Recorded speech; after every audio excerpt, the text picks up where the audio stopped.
La Jornada Zacatecas TV, un espacio de libertad.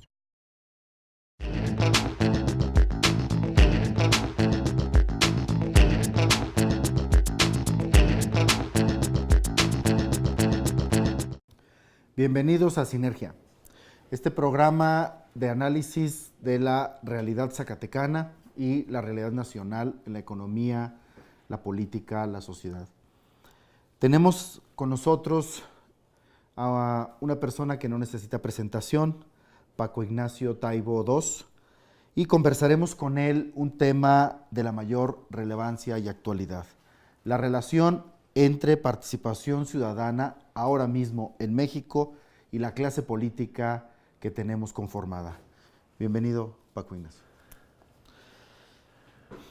¿Por qué pensar que la participación ciudadana es o puede ser la solución a los grandes temas del país? ¿Por qué no empezamos por decir que la contradicción es falaz? O sea, no es clase política como enfermedad, participación ciudadana como virtud única. Es la manera como ciertas formas de participación política asociadas a la profesionalización de los políticos generan una burocracia autocomplaciente cuyos fines están establecidos a partir de sí misma y desconecta del movimiento social. Como a veces reconecta con el movimiento social y ahí la participación ciudadana se mezcla, pero como muchas veces la participación ciudadana cobra forma de clase política. Cuando recorro el país me encuentro que la política está en los lugares más inusitados. Está en un grupo de yaquis bloqueando una carretera. Eso es participación política, eso es clase política. Llevan 20 años en lucha.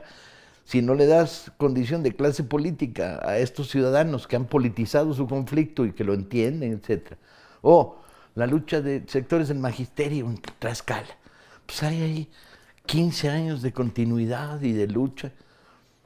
Son la expresión política más clara de este país. Entonces, el problema yo no lo establecería, porque además corres un riesgo grave, que dices, los políticos, los ciudadanos.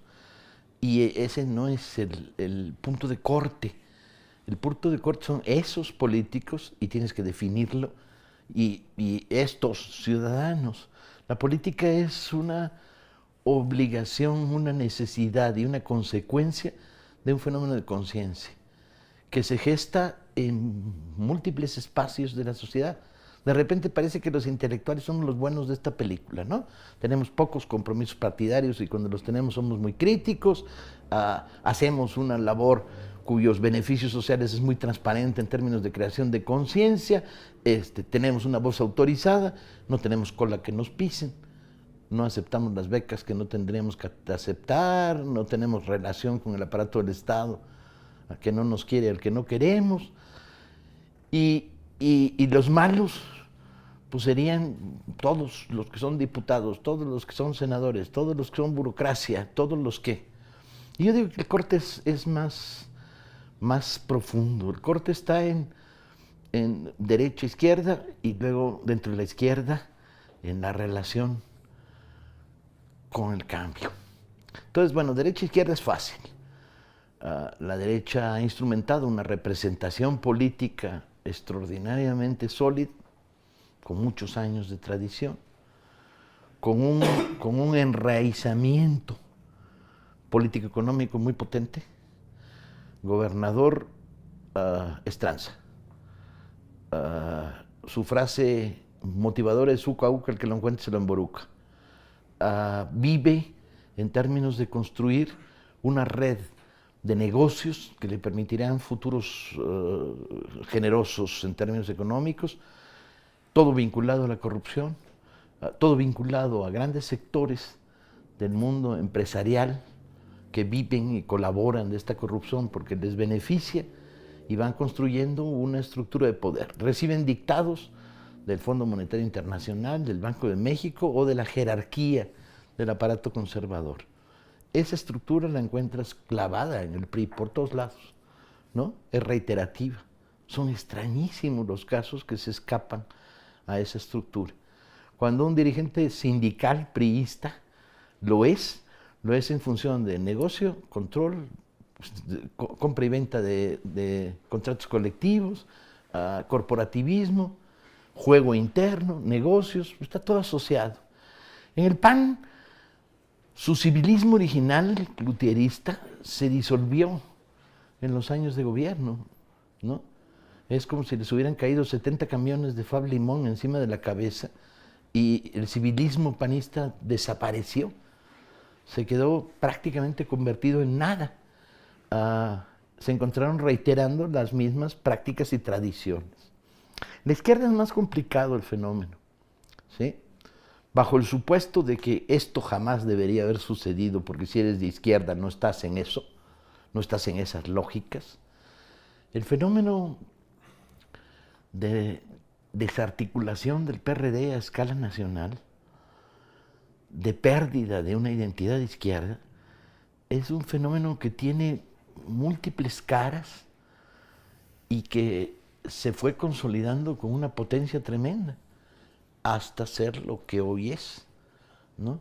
Por un lado, una construcción laboral. El PRD es el primer partido laborista en la historia de México, pero no laborista en el sentido británico, de relación con el mundo del trabajo y una política socialdemócrata moderada, de transformaciones lentas. No, laborista en el sentido de es el partido que reparte el empleo hacia adentro. El PRD hoy debe tener unos 17,000 funcionarios a lo largo y ancho del país, de gamas absolutamente variantes, que son gobernadores, diputados federales, senadores federales, diputados locales, presidentes municipales, ediles en corporaciones municipales, más funcionarios partidarios. En cada estado hay una cúpula de funcionarios que cobran por ser funcionarios.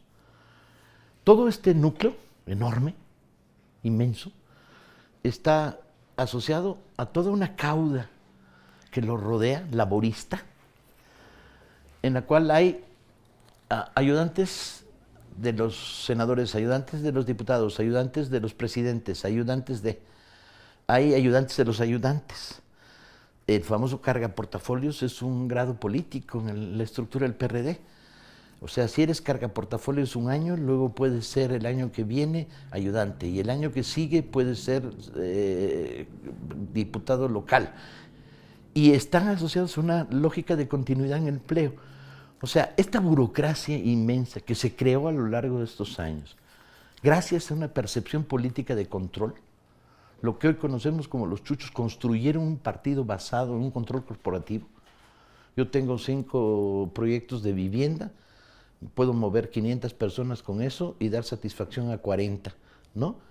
Pero si no se mueven, esta relación te doy, me das, que es una perversión de su relación original con el movimiento ciudadano, estaba ahí y fue creando esta inercia que hoy la burocracia se reproduce a sí misma. O sea, todo este aparato tiene en el fondo de su corazón y de su práctica vital. Ese es el asunto.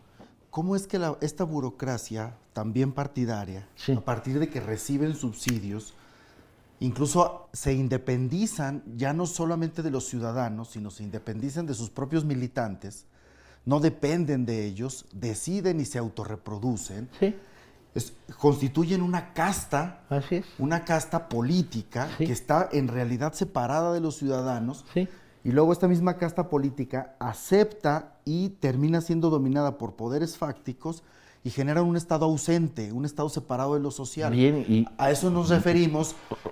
Pero no le eches la culpa a la política, échale la culpa a la burocracia. Claro, a la estructura de esta y a este modelo. Estructura. Cuando ves que esta burocracia tiene en función, como toda burocracia, no el servicio a las comunidades que la originó, sino la autorreproducción. Y luego la estructura, o sea, por ejemplo, en términos de inseguridad, tenemos corrupción porque no hay controles ciudadanos, y eso significa que no hay participación ciudadana dentro de estos procesos de control, o en el tema del combate a la pobreza, no están involucrados los... Es que no hubiera sido un problema de controles ciudadanos, hubieran corrompido a los controles ciudadanos. Es un problema de política, un concepto de hacer política que está íntimamente relacionado con leyes, aparato del Estado, modelo mexicano. Si eso es hacer política, la autojustificación es estamos haciendo política. La respuesta es que eso no es hacer política, es hacer una manera. La manera burocrático-corrupta que va destruyendo toda propuesta ideológica.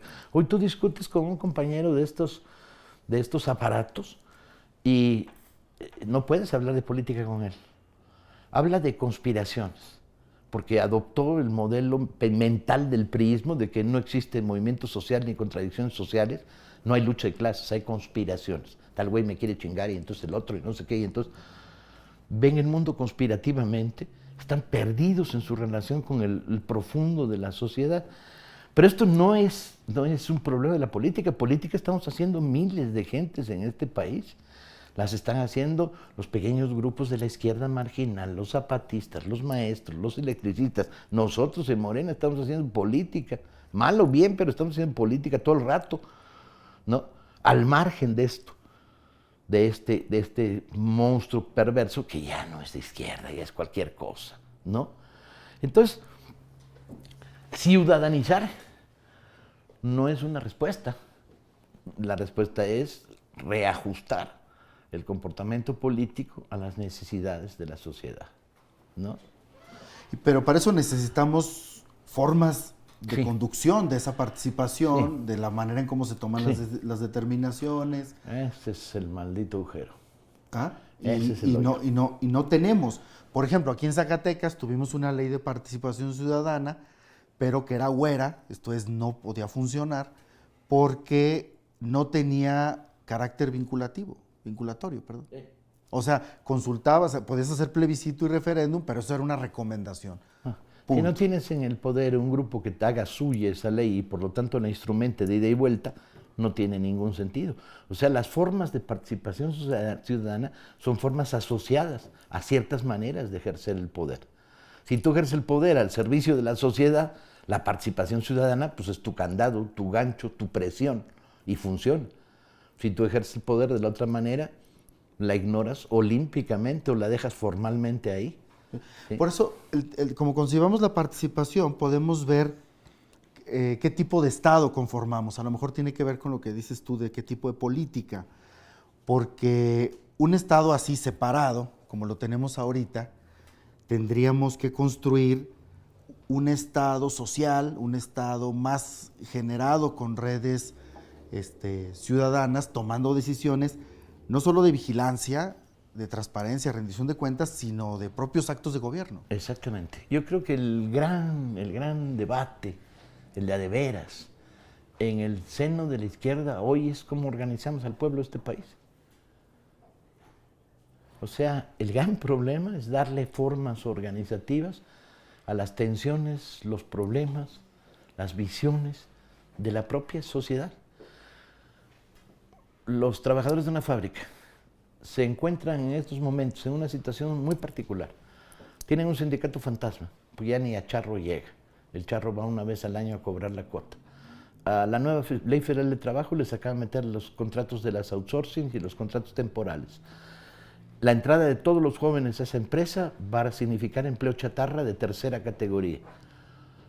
Dentro de poco va a haber fenómenos de ruptura y pérdida de contrato, ¿sí? Van a aparecer que una parte del personal está fuera del contrato colectivo preexistente porque la empresa los contrató por afuera con un outsourcing. Revisábamos el otro día en detalle con unos compañeros el caso de Sears, la empresa de Slim. ¿No hay trabajadores en Sears? Y espérame, ¿cómo que no hay trabajadores? No, hay comisionistas que son los que venden producto y están a comisión y por lo tanto no son empleados. No tienen derechos, ¿no? No tienen séptimo día, si hay que hacer un inventario se quedan hasta las 12 de la noche, si no cumplen las ventas que tienen marcadas no reciben comisión, sus salarios son fluctuantes. Los transportistas de la empresa no son trabajadores de la empresa, son trabajadores de una empresa patito que se llama Transportes Me Vale Wilson, ¿no? Y esa empresa recontrata con Sears. De tal manera que si algo pasa entre ellos y Sears se les queda mirando como diciendo, ustedes no los conozco, no hay relación laboral. A los talleres, taller de carpintería, los que reparan muebles, los que instalan cocinas integrales, contratos temporales y a nombre de empresas fantasmas. O sea, ha logrado crear una empresa sin trabajadores, por lo tanto sin relaciones laborales. Ok, ¿dónde está el problema? Pues el problema es que hay que organizar a los trabajadores de Sears, de tal manera que al menos puedan poner sobre la mesa los básicos que la Constitución del 17 les daba. Ahora, sobre eso, el problema de organizarse, el tema de los movimientos sociales, parece como si revisamos esta historia de los movimientos sociales en los últimos años en México, parece que la palabra que los podría definir es la impotencia. Esto es, no han podido detener el avance neoliberal en México. Son luchas que se dan y terminan perdidas. La ley laboral avanza y los obreros no logran hacer nada al respecto. El campo también, todas las organizaciones sobre el tema del campo terminan siendo avasalladas. Entonces, como que hay una especie de impotencia del movimiento social. Yo diría que no solo la palabra que marcaría estos últimos 40 años de lucha continua sería impotencia. Yo creo que hay otra todavía más fea, que es desincronía. O sea, en un momento determinado están en conflicto maestros, electricistas, trabajadores y son incapaces de encontrar el punto de contacto que unifica sus movimientos y que los repotencia. El ejemplo más feo que he visto en mi vida, bueno, hay dos muy feos. Uno de ellos es en la Ciudad de México, un día en que había 6 manifestaciones sobre el mismo tema convocadas por 6 grupos diferentes. Y entonces yo reaccioné de la misma manera que reaccionaron miles de ciudadanos, que es, estamos de acuerdo, pero pues, ¿quién en su madre? No voy a ninguna, ¿no? Inhibe la participación. Y el otro ejemplo asqueroso es, llega una manifestación campesina a la Ciudad de México convocada por 6 organizaciones del campo. La recibe Gobernación y les dice, tú, ven a mi oficina porque te resuelvo el problema en 10 minutos hablando con el gobernador. Y levantan el teléfono y le dicen, Gober, te traspaso, tu problema no es nuestro, bla, bla, bla. Ya se pueden ir y el gobernador los va a atender. A ti te voy a conceder 2 de los 5 puntos. A ustedes 2, no, pues el problema tiene que ver no con nosotros, sino con aquellos. Te recanalizo hacia un secretario de Gobernación que va a tratar en una mesa de negociación su problema. Y ustedes chinguen su madre porque no les voy a hacer caso. En un día había fragmentado la movilización campesina en 6 cosas y la había despotenciado, no había poder. La había debilitado al grado. Y es que no solo en los partidos ha generado y ha crecido una mentalidad burocrática. El propio movimiento, en muchos sectores, ha creado una mentalidad particular que le impide asociarse socialmente. Estamos detrás de lo nuestro, ¿sí? Y esta desincronía de los movimientos nos debilitaba por todos lados. Los últimos grandes debates en la Ciudad de México, nosotros no queremos ir con los políticos. Y los políticos decimos, nosotros no queremos ir con ustedes porque no está claro quiénes son ustedes y ustedes nunca se ponen de acuerdo. Llegó un momento en que en la CENTE había 5 posiciones respecto al curso del movimiento. Ni siquiera habían logrado unificar la posición común a las diferentes secciones en lucha del sindicato. Mucho menos habían logrado crear una oposición común con aquellos sectores que dentro del sindicato tenían la lógica de no somos CENTE, sino somos Reconquista. Y ni siquiera habían logrado unificarse con un tercer sector que tenía unos márgenes de independencia estatal, ¿no? El rollo de los sindicatos estatales. Al no lograr este nivel de unidad básico, ¿sí?, debilitaba de una manera cruel al movimiento. El movimiento magisterial, que es heroico, chenga, porque además son movimientos heroicos, con un nivel de combatividad, de entrega, de sacrificio, de veras maravillosos de esta raza, no había logrado hacer coincidir todas sus fuerzas en una sola huelga general. Y esta fragmentación de la sociedad civil y del movimiento y de los movimientos sociales que los debilita, antes percibíamos en el caso de la izquierda que mucho se debía a cuestiones de carácter ideológico, pero ahora no. Ahora no hay esos debates ideológicos que antes dividían y sectarizaban a la izquierda. Ahora, ¿qué es lo que genera la fragmentación? ¿Cuál es el móvil de la fragmentación? Sí, es verdaderamente patético. Antes eras sectario porque eras trotskista o maoísta o anarquista o estalinista o partidario de la prima de Kim Il-sung. Hoy eres sectario porque te mueves en un terreno limitado y cerrado a la búsqueda de objetivos parciales y piensas que la vinculación es contaminante y tienes miedo a las formas de contaminación y bueno, el hecho es que te encontraste con un movimiento que produce pensamiento sectario, marginación, Ese es el incapacidad de procesos unitarios. Porque había un movimiento que de pronto empezó a ser aglutinante, que fue el zapatismo. Pero luego de pronto empezó a generar la dinámica inversa. ¿Sí? Y ahora no tiene presencia nacional por mucho de este tipo de purismos extraños. Sí, bueno, y la historia del proceso de descomposición del PRD hace que se pierda el referente que unificaba, ¿no? El gran partido nacional de izquierda que podía juntar todo esto en una misma propuesta. Curiosamente, los fenómenos de desincronía se rompen hasta ahora, en estos últimos años, se han roto en procesos electorales. O sea, no sé si hagan memoria, las últimas veces que estuvimos todos juntos fue detrás de Cuauhtémoc o detrás de López Obrador. Incluso el Rejego 132, ¿sí?, bajo el argumento de no somos políticos, estamos en contra de Peña. Y uno decía, órale güey, ¿de quién estás a favor? Dice, no, yo de López, pero no lo digas, ¿no? Era muy chistoso. Yo incluso tuve algunos encontronazos muy divertidos porque yo tenía autoridad para hablar ahí fuera y dentro, ¿no? Aún así, era unificador. De alguna manera, los procesos electorales se volvieron el único foco unitario que generó esta sociedad en los últimos años. En un determinado momento, es cierto, la propuesta zapatista de la rebelión desde abajo cautivó a millares de personas, pero no generó una estructura unitaria. Los frentes que hoy se producen son frentes parciales, casi todos, ¿sí? Entonces, ¿qué te queda? Como respuesta política, nomás te queda volver a empezar, es como canción. Y volver a empezar bajo una lógica, construir la unidad de abajo hacia arriba a partir de la organización de la sociedad. Ahí donde te encuentras con otros organizando la sociedad, construye el proceso unitario. Y esto significa cantidad de variaciones, ¿no?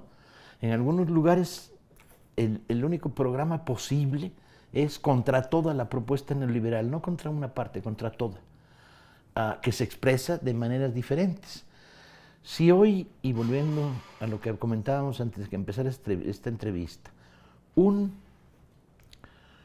profesor universitario zacatecano no puede ver que su conflicto y el de los trabajadores de la seguridad social es el mismo, si no lo puede ver, hay que construir unidades de abajo para que lo vea. El primer problema es ese, ¿sí? Y hay que llevar este discurso a los maestros de primaria que están en esta misma lógica.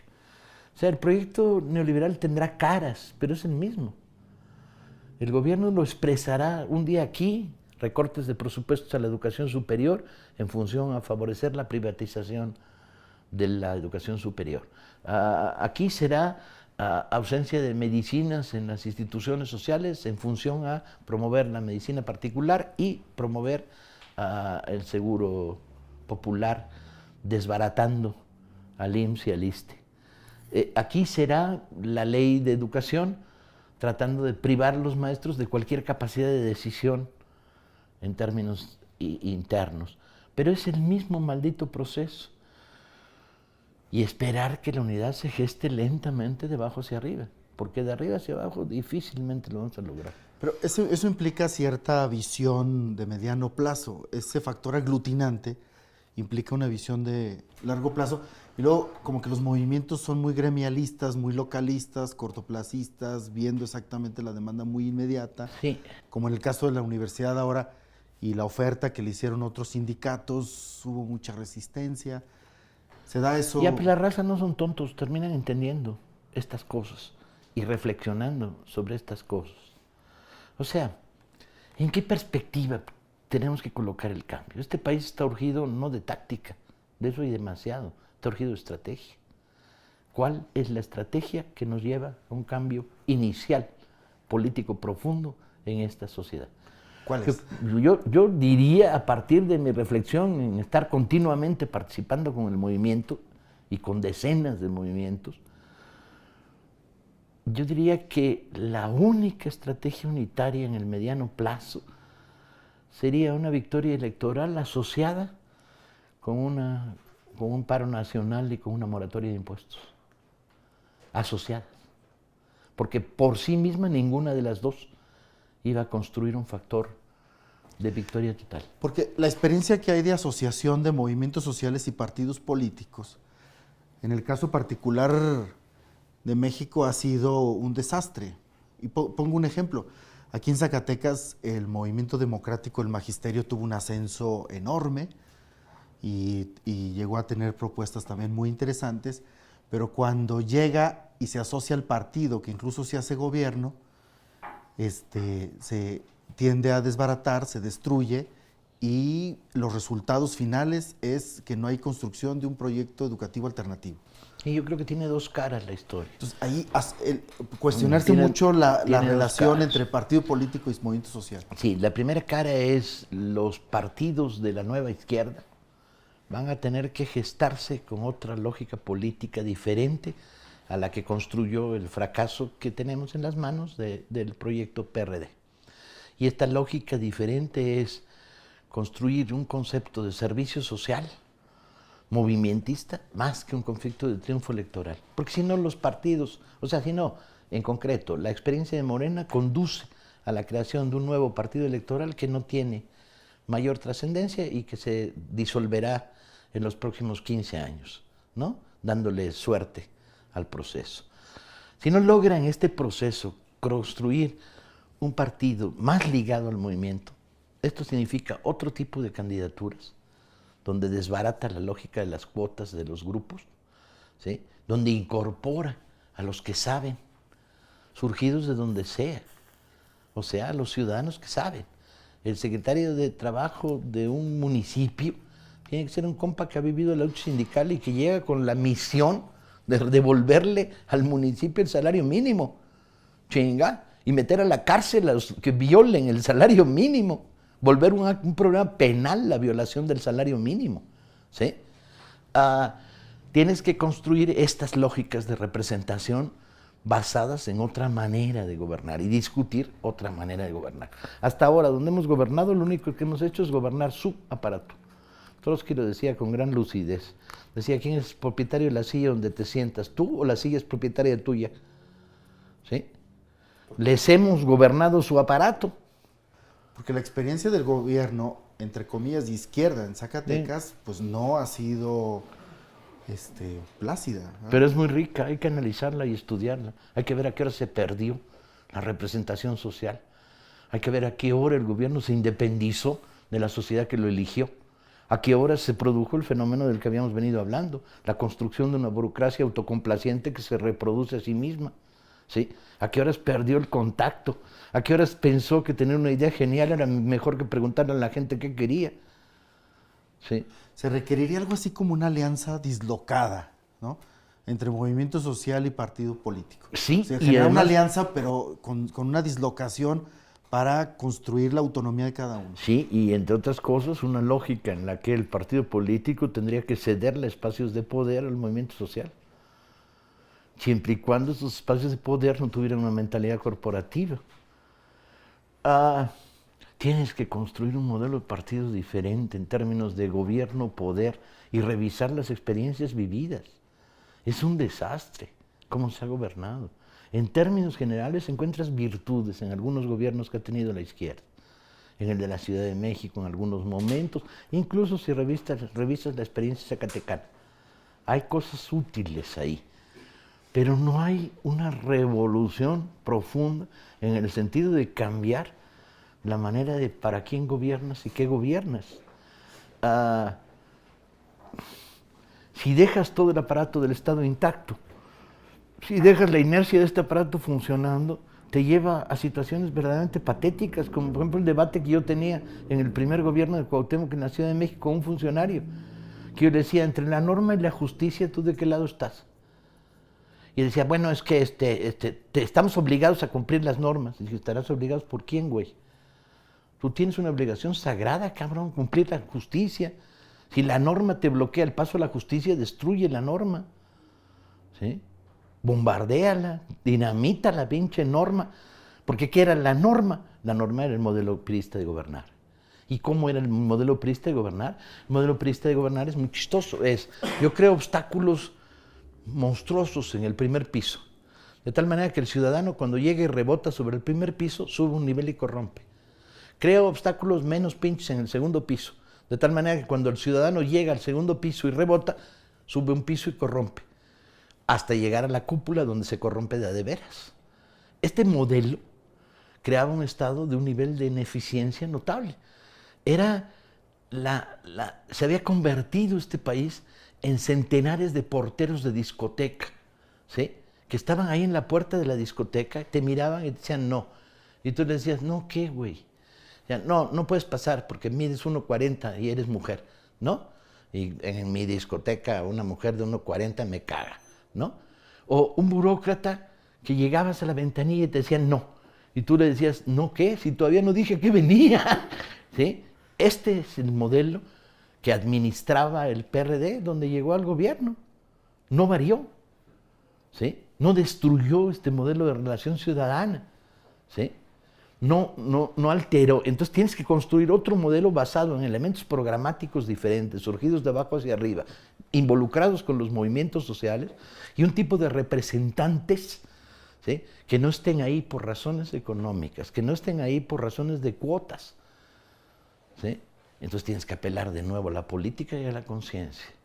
Es lo único que nos ha salvado una y otra vez, la política y la conciencia. El problema es el ethos, la ética ahí del militante, ¿no? Porque tendrías que tener uno que, voy a poner un ejemplo, el tema del trabajo voluntario. Esto es, tú tenías antes militantes que tenían un trabajo voluntario enorme, tenían una gran entrega y poco a poco se fue perdiendo ese trabajo voluntario del famoso activista y ahora todos los trabajos de operación política que están en los partidos son pagados.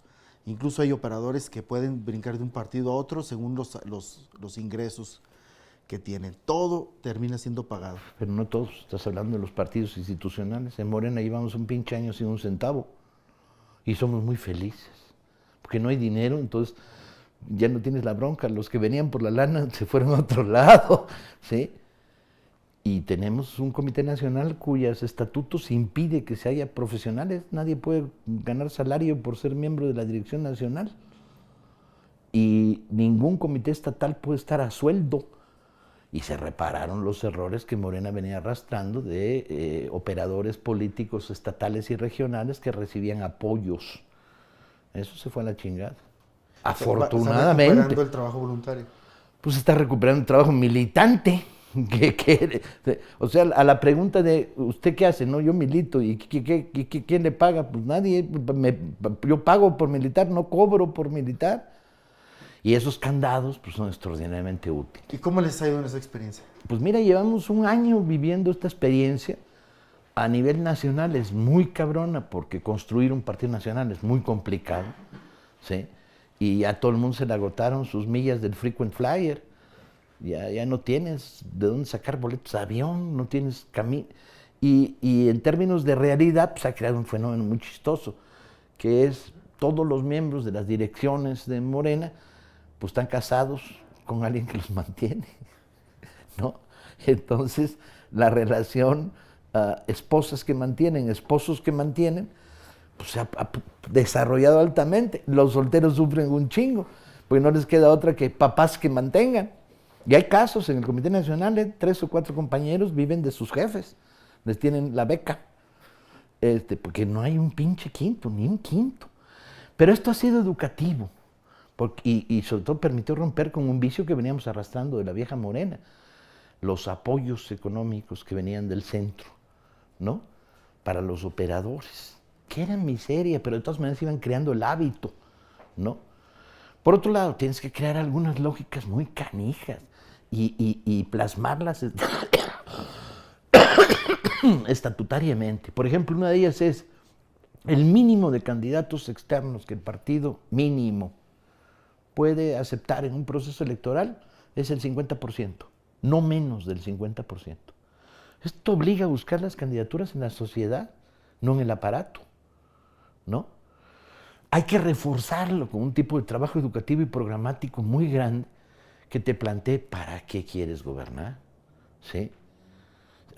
Si a mí me hacen la pregunta de para qué quiero gobernar, bueno, no quiero gobernar para tener salario, renuncio a mi salario, eso no es la bronca.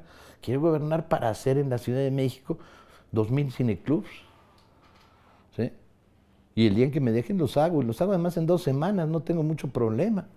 Y no solo eso, revitalizamos al cine mexicano como nunca a través de llevar sus películas y pagar un peso por irlas a ver en el barrio al aire libre, ¿no? El que quiere gobernar en la Ciudad de México tiene que plantearse problemas de a de veras, como por ejemplo la captación de agua pluvial. Cada casa tiene que tener un recogedor de agua de lluvia. O no debe haber barrios sin que haya una cooperativa de consumo donde lleguen productos campesinos directamente. El plátano no tengo por qué pagarlo 16 y el campesino se lo están pagando a 4 a pie de carretera.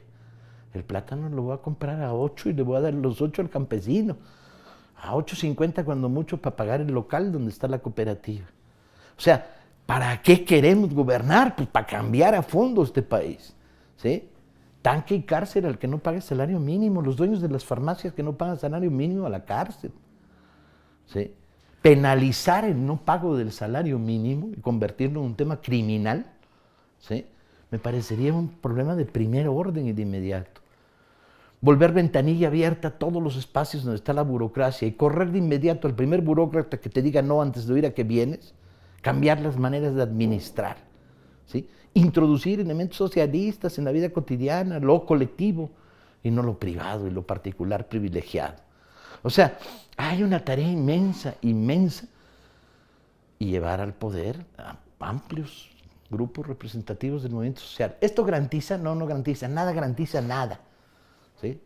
Podemos estar construyendo otro modelo más reiterativamente perdido. Esto puede estar cercano del tema de Holloway, de decir, bueno, el problema no es que para poder cambiar el mundo tengo que tomar el poder, sino construir un poder nuevo, alterno directamente desde la acción. Y eso significa que puedo generar cambios importantes en lo propio social sin necesidad de conquistar el poder del Estado. Eso es relativamente cierto y es prácticamente muy interesante. Nomás pregunto cómo haces para que la Ley Federal del Trabajo que se te impone desde arriba te construya las outsourcings. O sea, necesitas jugar en los dos niveles, evidentemente. Y esto es dialéctica, otra palabra que la izquierda ha olvidado. La izquierda piensa linealmente, ¿sí? No piensa dialécticamente. Entonces tú dices, de acuerdo, vamos a dar la pelea por reglamentar la propiedad en esta colonia, pero al mismo tiempo tenemos que estar dando simultáneamente la pelea por impedir las nuevas plantas petroquímicas entregadas a corporaciones o los problemas de la minería de cielo abierto, ¿no? Que están volviéndose tragedia nacional. Entonces, fíjate, eso significa que necesitamos una relación entre el movimiento social y la gente que está en la conquista del Estado, pero que no sea corporativa. Evidentemente. Por tanto, por eso insistía en el tema de sí alianza, pero dislocada, ¿verdad? Donde generáramos estas independencias, ¿no? Que bueno, no sé si sea parte del proyecto de cómo lo esté planteando en el caso de Morena, ¿verdad? Mal, cometimos más errores de los que podemos, tenemos una velocidad para meter la pata notable. y simultáneamente está generando un movimiento muy importante que si lo logramos poner al servicio del movimiento social, puede ser definitorio. O sea, Morena ha crecido en 700,000 cuates en un año. No hay partido político con una experiencia de crecimiento tan brutal, no hay en el mundo.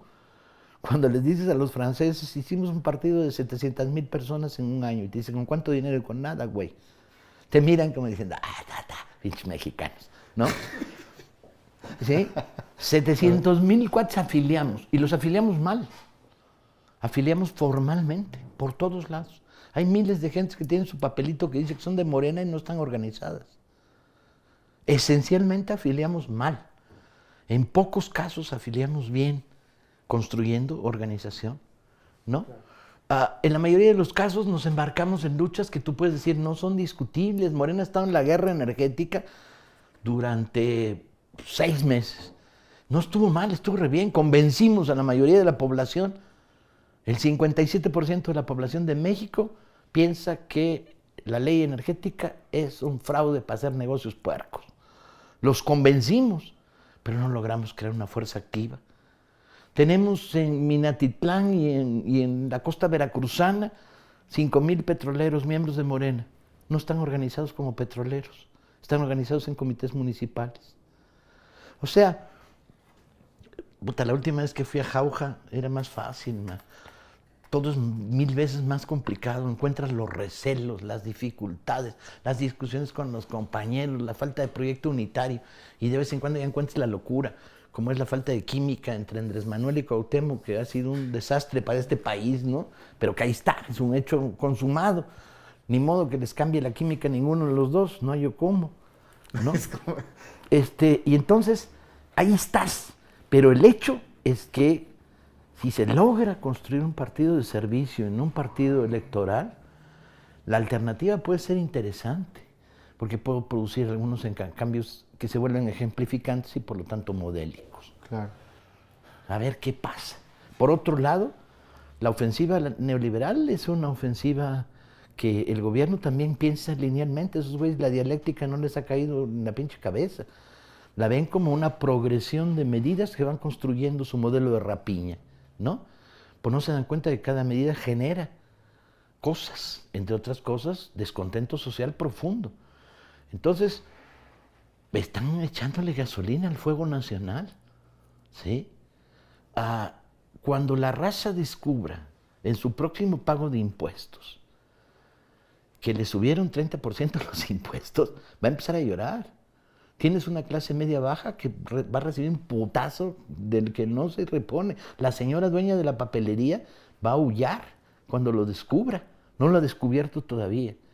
O cuando se produzcan fenómenos de un nivel irritante verdaderamente canijo, como cuando se descubra que en nombre de la lucha contra los alimentos chatarra, estos hijos de su chingada madre, siguiendo las decisiones del Fondo Monetario Internacional, y como no podían meter IVA a los alimentos directo, lo metieron por la puerta de atrás. Y entonces todo el mundo estaba de acuerdo. Chinguémonos a los alimentos chatarra. Sí. Y entonces los alimentos chatarra eran la Pepsi y los gansitos Marinela. Sí, nomás que también eran el jamón de pavo, camaradas. Material básico para un sándwich a toda madre, para un adolescente. ¿Por qué? Porque estos hijos de su puta madre usaron el valor calórico y no el valor alimenticio. Entonces, alimentos producidos que tienen un cierto nivel calórico son chatarra. Eso incluye el pan dulce. Todavía no se han dado cuenta, es que la población de este país todavía no ha agarrado color de lo que el neoliberalismo va a significar en la vida cotidiana. La madriza económica que nos quieren meter. Entonces, el pan dulce, alimento nacional, ¿sí?, de las clases populares, se volvió chatarra por su componente calórica. Son hijo de su madre. Yo nunca había visto los 4 jinetes de qué apocalipsis, como ahora los veo tomaditos de la mano. Y se peinan bien, el Peña Nieto y sus amigos, usan traje de 3 piezas. Eso siempre me dio desconfianza. Yo que soy prángana, siempre me dio desconfianza ver estos güeyes con zapatos de 5,000 pesos. pero no sabía que te estaban apestando a azufre de esta manera. Lo habíamos dicho en la campaña, pero no acabábamos de creérnoslo. Son las fuerzas del mal, son de un antipopular ferviente, son de los que traen vídeos tintados, no para que no los vean, ese es el pretexto, es para no vernos, ¿sí? Estos automóviles de vídeo tintado que recorren las ciudades repletos de funcionaritos que van a comer de lujo, transportan al demonio, man. En ese sentido, ¿qué nos queda? Pues ser de izquierda. ¿Y cuál es el problema? Pues cuando alguien pregunta, oye, pero esto está muy confuso, muy oscuro, yo digo, pues sí, pero en las mañanas te levantas y yo digo, quiero ser un escritor simpático que escribe un chingo de libros a toda madre. Y el espejo me dice, pues sí, pero te chingaste porque hoy el jamón de pavo se volvió chatarra y hay que dar la guerra. O los maestros de primaria en la cuadra donde estás, pues tienes que ir a visitarlos para darles una plática sobre quién era Pancho Villa, pues órale. Y entonces el espejo, que actúa como Frankenstein, o sea, yo soy de izquierda porque no me dejan de otra, chinga. Bien. Bien, estamos concluyendo esta sabrosa plática inteligente y llena de experiencia, ¿no? Con nuestro invitado especial, Paco Ignacio Taibo II. Gracias, Paco, y hasta luego.